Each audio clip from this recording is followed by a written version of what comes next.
क'क्राझार सहरनि साखाथि तितागुरियाव थानाय मानास पाब्लिक स्कुला 2023-24 सोलोंथाइ बोसोरनि गोदान मुं थिसननाया सोलिगासिनो।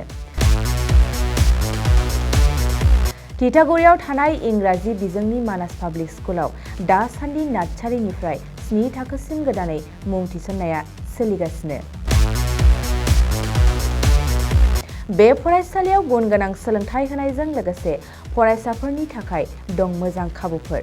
थाखो फोरोंथायनि अनगायैबो yoga classes, basic computer education, English speaking skills, maths and science projecting, highly experience faculty आरो स्मार्ट क्लासेसनि खाबुफोर दं। बेजों लोगोसेनो बे फरायसालियाव हौवासा आरो हिन्जावसानि थाखाय आलादा हस्टेलबो दं। गोसो गोनां बिजाथिफ्रा तितागुरिनि मानास पाब्लिक स्कुलाव मुं थिसननोब्ला नैबे मबाइल नम्बर 6000853288 एबा 8638167582 आव कल खालामनानै सुलाद लानो हागोन।